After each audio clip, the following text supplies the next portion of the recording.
Hey there, Tad Hargrave from Marketing for Hippies, and just on a walk. Today's video is about knowing when to change gears. So I just started learning how to drive stick shift, and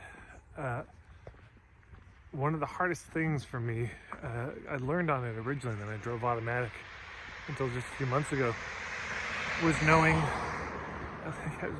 what speed do you go at before you change from first into second, or second into third, and third into fourth, etc. And some of it is you can be told what speeds, but you also got to look at the RPMs, kind of have to read what's happening in the car to know when it's time to shift. And so similarly, in a sales letter, if you write a sales letter, there's a point where you've got to shift from the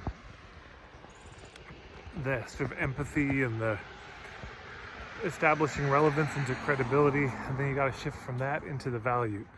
Because if you don't, you lose people. You probably have had this with people who say, hey, I could use your help with something, and then they start talking, but there's no point. They're not making a point. Or people at activist events stand up, say, I have a question, and then they talk for 5 minutes and there's never any question that comes. So people will be gracious for a certain amount of time, and then there's like, can you just get to the point? What are you trying to say? What are you asking? What's the question here? Similarly with a sales letter. Okay, wait, what are you offering? What is this about? Why am I reading this? And people can spend too much time, often not enough, but sometimes people spend too much time kind of beating around the bush. Empathy, and oh, isn't it hard, and it was my story too, and here's a lot of stories of clients and they had it hard. But there's a certain point where empathy just becomes annoyance, where it becomes it's like you're flipping through the pages trying to figure out why they wrote you in the first place. So knowing when to change gears is important. And with driving first gear, you don't spend a lot of time there. You're in first, and once you get moving, you basically move into second. And that is primo as an analogy for copywriting. When do you shift from establishing relevance, articulating the problem, the empathy piece, into the credibility, the context setting, the point of view, as soon as possible? Real quick. And and then there's levels within that of the credibility building and the context setting. But basically, imagine you're speaking in front of a group of people. If you're speaking in front of a group of people, giving a talk, there's a moment where you look and you think, they get it. As soon as you think they get it, you move on.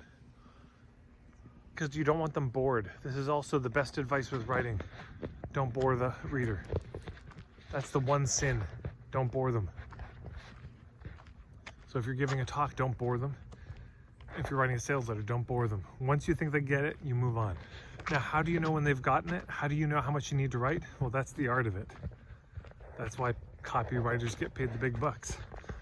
This is why there's a difference between bad writers and good writers. The good writers know when it's time to shift gears, to drop a cliffhanger, to keep you engaged, yeah? So there's an art to it. And I think this video itself is done. Time to change gears, turn it off. But I'd love to hear if there are any questions from you about this. If you've seen examples of somebody lingering too long in one gear when they should have changed, I'd certainly be interested in hearing that. I mean, dating, of course. This also goes for dating. You can hang out in that zone of just, let's go for coffee, for way too long. And then the other person says, oh, is this person interested or not? And they move on to somebody else. Because you never change gears, and there is a point where you just have to put in the clutch and change. And of course, in the beginning, it's a little clunky, isn't it? You scrape you know what I'm saying? You burn out the clutch a little bit. That's how it goes when you're first learning. So there's an art to it. Thanks so much for watching. Take care.